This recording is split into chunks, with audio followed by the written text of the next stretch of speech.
하나님 말씀은 빌립보서 1장 12절에서 18절 말씀입니다. 다 함께 교독하겠습니다. 형제들아, 내가 당한 일이 도리어 복음 전파의 진전이 된 줄을 너희가 알기를 원하노라.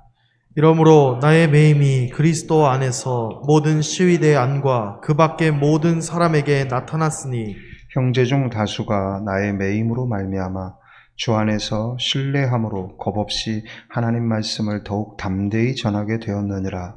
어떤 이들은 투기와 분쟁으로 어떤 이들은 착한 뜻으로 그리스도를 전파하나니 이들은 내가 복음을 변증하기 위하여 세우심을 받은 줄 알고 사랑으로 하나. 그들은 나의 매임에 괴로움을 더하게 할 줄로 생각하여 순수하지 못하게 다툼으로 그리스도를 전파하느니라. 같이 읽습니다. 그러면 그런즉 무엇이냐? 거칠애로 하나, 참으로 하나, 무슨 방도로 하든지 전파되는 것은 그리스도니 이로써 나는 기뻐하고 또한 기뻐하리라. 아멘. 오늘 저는 여러분과 함께 결과가 예수라면 그것으로 족하다. 결과가 예수라면 그것으로 족하다. 이런 제목으로 하나님 말씀을 전하겠습니다. 여러분은 지금까지 살아오면서 자신의 실수가 아닌 다른 사람의 실수로 인해 큰 어려움을 겪거나 또한 그들의 악의적인 공격으로 인해 고통을 당해 본 적이 있으십니까? 만약 있다면 그 분하고 억울하고 속상한 감정을 어떻게 푸셨습니까? 오늘 본문의 사도 바울도 그런 속상한 일을 겪고 있습니다. 바울은 지금 로마의 감옥에 갇혀서 황제의 판결을 기다리고 있는 상태입니다. 비록 감옥에 갇혀 있지만 그는 그 상황을 긍정적으로 활용해서 감옥 안에서 만난 사람들에게 복음을 전하고 있습니다. 때를 얻든지 못 얻든지 복음을 전하는 삶이 습관화되어 있는 사람이었기 때문에 어떤 상황에 있든지 간에 그 상황을 복음을 전파하는 데 진전을 이루는 기회로 활용하고 있습니다. 자신 안에 계신 예수 그리스도와 온전히 연합된 사람은 이처럼 안으로는 자족과 평안을 누리고 밖으로는 거침없이 전도로 진격하는 삶을 살아가게 됩니다. 바울에게는 아무 문제가 없습니다. 그런데 문제는 밖에서 바울의 삶을 지켜보고 평가하는 사람들에게 문제가 있습니다. 하나님의 일을 하다가 감옥에 들어가 있는 바울의 삶을 놓고 사람들의 평가가 분분합니다. 14절에 나오는 다수의 사람들은 바울의 그 상황을 긍정적으로 평가하면서 바울의 모습을 본받아 이전보다 더 겁없이 담대하게 복음을 전하고 있었습니다. 그런데 15절에 나오는 소수의 사람들은 바울이 당한 그 일을 부정적으로 평가를 합니다. 투깃거리와 분쟁거리로 삼아서 수많은 가십을 만들어내고 소문을 퍼뜨리고 있었습니다. 바울이 하나님의 일을 한다고 하지만 사실은 자기 열심이 지나쳐서 하나님의 영광을 가리고 있는 거야. 하나님의 일을 하는데 왜 하나님이 그 사람을 감옥에 보내겠어? 틀림없이 무언가 죄를 지었고 거짓말한 게 있고 남을 속인 게 있고 자기 자랑을 한 게 있으니까 하나님이 그를 회개시키려고 감옥에 넣으신 거야 라고 말을 합니다. 교회를 위하여 하는 말이라고 하면서 하나님을 위해서 하는 말이라고 하면서 바울의 행동과 언행을 고발하고 그리고 폭로하며 바울의 행동과 언행을 고쳐야 한다라고 공격을 하고 있습니다. 감옥 안에서 이러한 말을 전해들은 바울의 심정은 얼마나 분하고 속상하고 억울했겠습니까?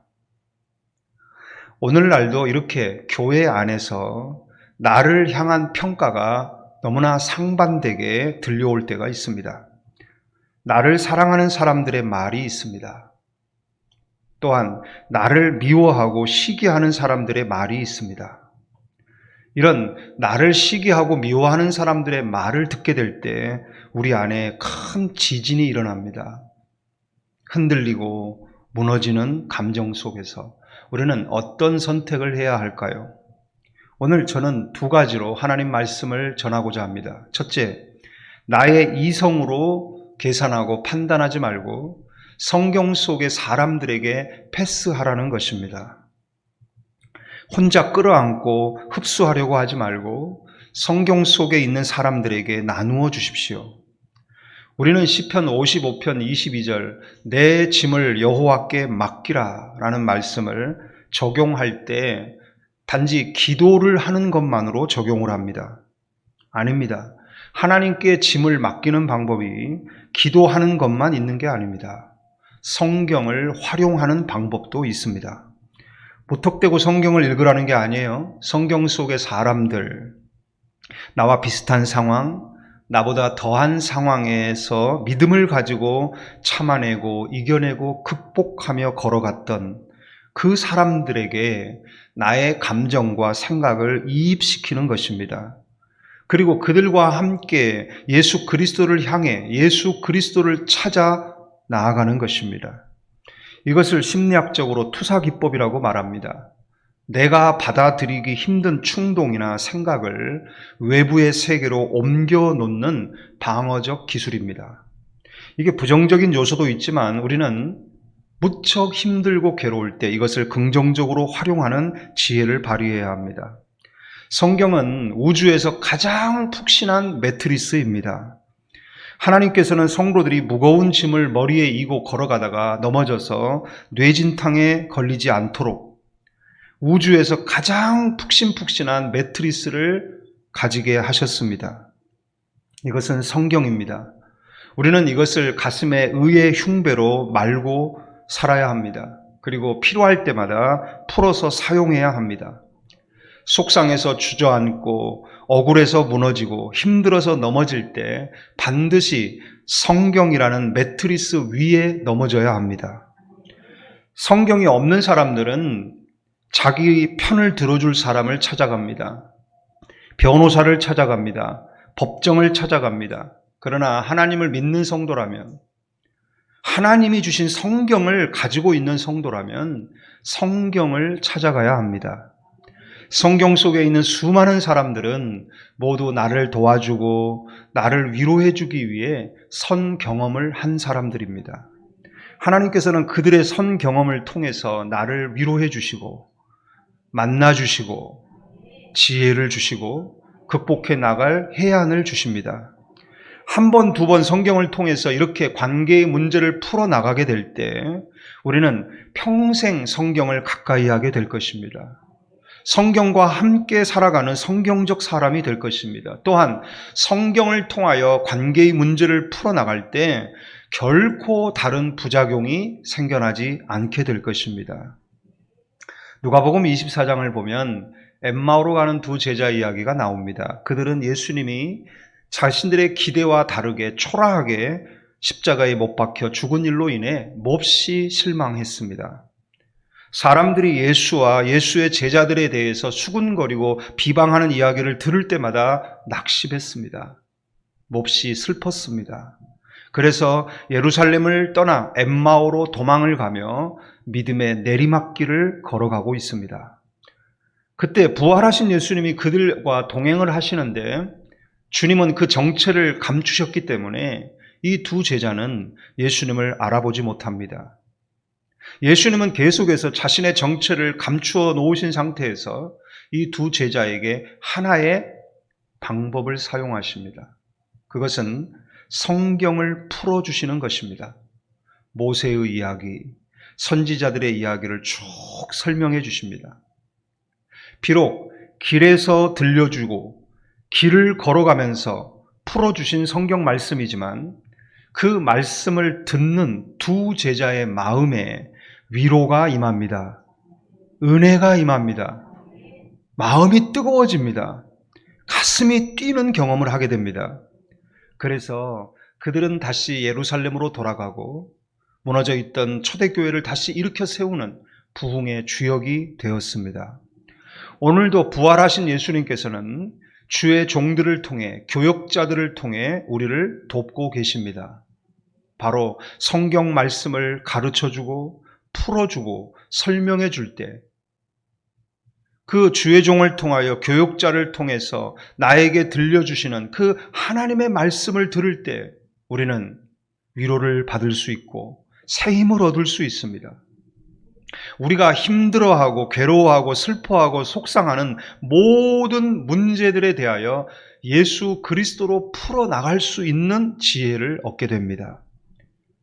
여러분들의 모든 믿음이 다시 회복되고 식어져 있는 가슴이 뜨겁게 불타오르게 되기를 주님의 이름으로 축원합니다. 두 번째로 화살표를 나에게서 예수 그리스도께로 돌려야 합니다.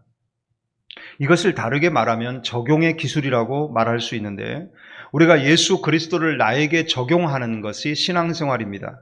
그런데 우리가 예수 그리스도를 나에게 적용하는 범주가 지극히 개인적인 것, 나의 믿음에 대한 것, 나의 신앙생활에 대한 것에만 적용하며 그칠 게 아니라 좀 더 적용의 폭을 넓혀서 다른 사람들의 나에 대한 말, 다른 사람들이 나에 대해 평가하고 비방하고 부정적으로 말하고 후욕하는 그 모든 상황에 대해서도 예수 그리스도를 적용할 수 있어야 합니다.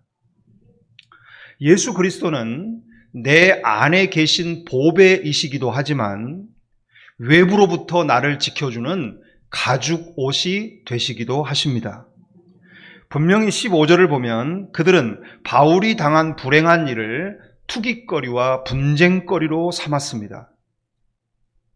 그들은 말을 하는 명분에 대해서는 교회를 위한다고 하고 하나님을 위한다고 하고 바울을 위한다고 하지만 그들이 늘어놓는 그 가십거리는 모두 바울을 괴롭고 힘들고 고통스럽게 만드는 말들이었습니다. 감옥 안에 갇혀있는 바울의 입장에서는 찾아가서 얼굴을 마주하고 만나서 항변을 하고 싶고 설명을 해주고 싶고 이 억울함을 풀고 싶지만 감옥 안에 갇혀 있었기 때문에 아무것도 할 수 없었습니다. 너무나 괴로웠고 힘들었습니다. 어쩌면 죽고 싶은 감정도 느꼈을 것입니다. 그러나 바울은 자신을 향해 날아오는 그 모든 화살들을 고스란히 그대로 맞지 아니하고 그것을 더 깊은 영적인 세계로 가지고 들어가서 예수 그리스도에게로 향하게 합니다. 17절을 보면 다 같이 읽어볼까요? 그들은 나의 매임에 괴로움을 더하게 할 줄로 생각하여 순수하지 못하게 다툼으로 그리스도를 전파하느니라. 18절을 계속 읽어봅니다. 그러면 무엇이냐? 거칠애로 하나 참으로 하나 무슨 방도로 하든지 전파되는 것은 그리스도니 이로써 나는 기뻐하고 또한 기뻐하리라.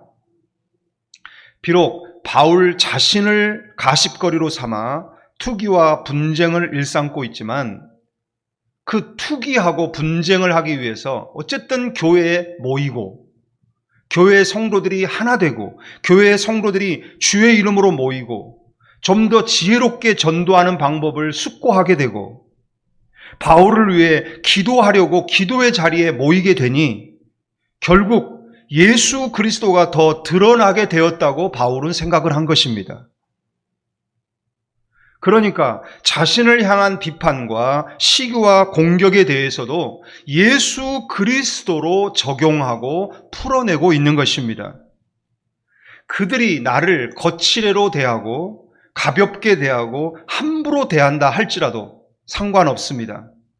그로 인해 예수 그리스도가 더 드러나고 예수 그리스도가 더 전파된다면 나는 그로 인하여 기뻐하고 기뻐하리라.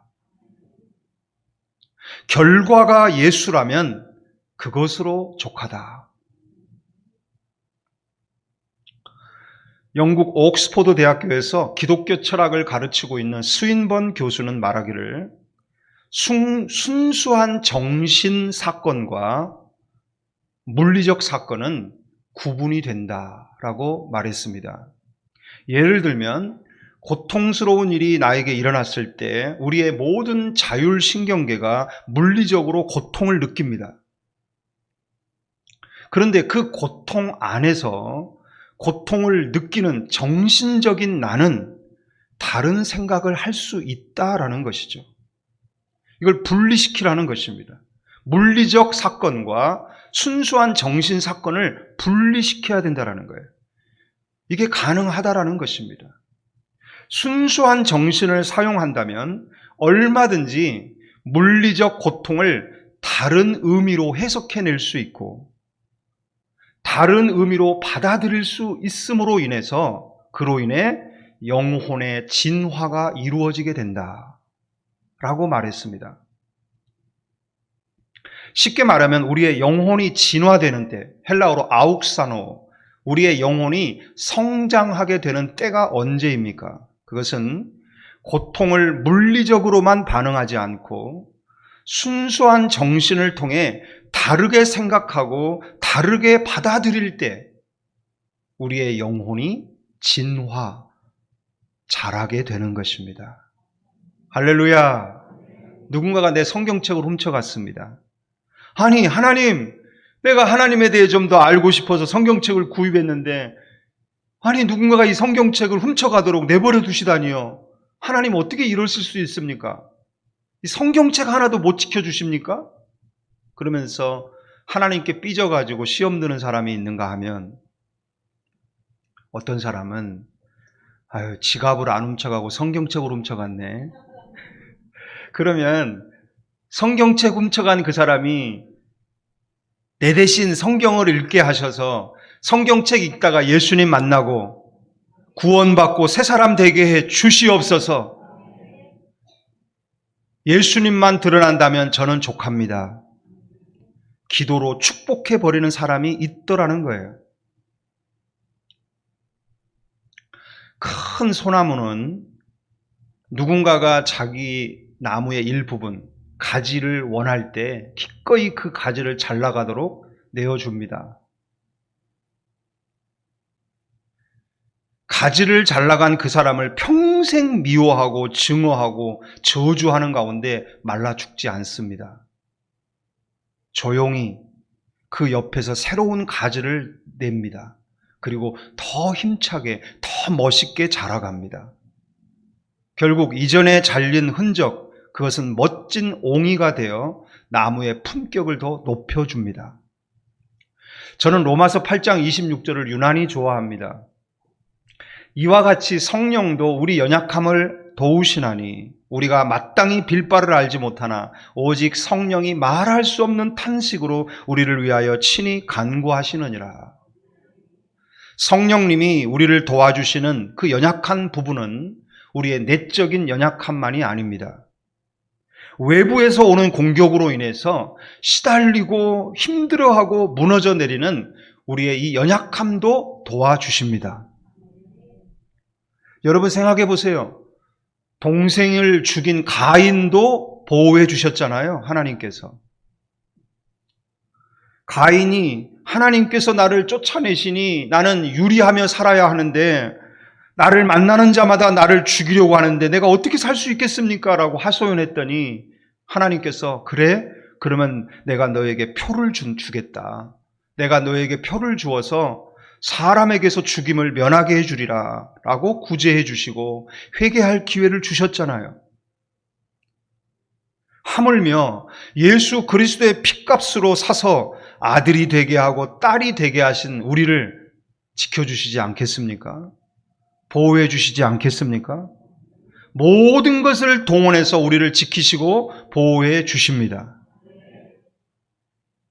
그러므로 우리는 감정이 무너져 내리는 상황 가운데 순간의 선택을 잘해야 합니다. 순간의 선택이 우리의 영혼의 성장을 결정합니다. 나를 향해 날아오는 화살이 내 감정 깊숙한 곳에 박히기 전에 예수 그리스도에게로 돌려야 합니다. 하나님은 나의 아버지이십니다. 예수님은 나의 목자이십니다. 나를 사랑하시고 나와 함께 하시고 나를 지키시고 보호하십니다. 원수의 모든 공격도 결국은 나에게 유익이 되게 하시고 내가 성장하는 양분이 되게 하실 줄로 믿습니다. 이 모든 것은 지나갈 것입니다. 이 모든 것이 지나갈 때 하나님의 영광이 더욱 드러나게 될 것이고 예수 그리스도의 위엄이 굳게 서게 될 것을 믿습니다. 결과가 예수라면 나는 족합니다. 한계가 없는 영적 용량으로 모든 것을 수용하고 품어내고 굳세고 강하고 담대하게 그 다음에 하나님의 계획을 향해 걸어가는 우리 모두가 되어야 하겠습니다. 기도하겠습니다. 우리의 영혼은 강합니다. 우리의 영혼은 불멸하며 마르거나 시들거나 쇠하거나 죽지 않습니다.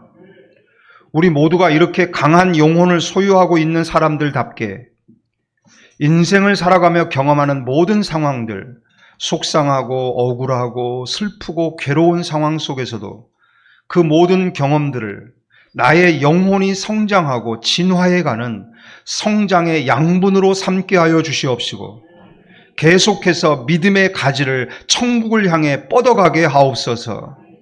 인간적인 속상함과 억울함을 넘어 결과가 예수라면 그것으로 족하게 여기며 믿음으로 건너뛰고 사랑으로 털어버리며 예수 그리스도를 향해 힘차게 뻗어가게 하소서. 예수님의 이름으로 기도드립니다. 아멘.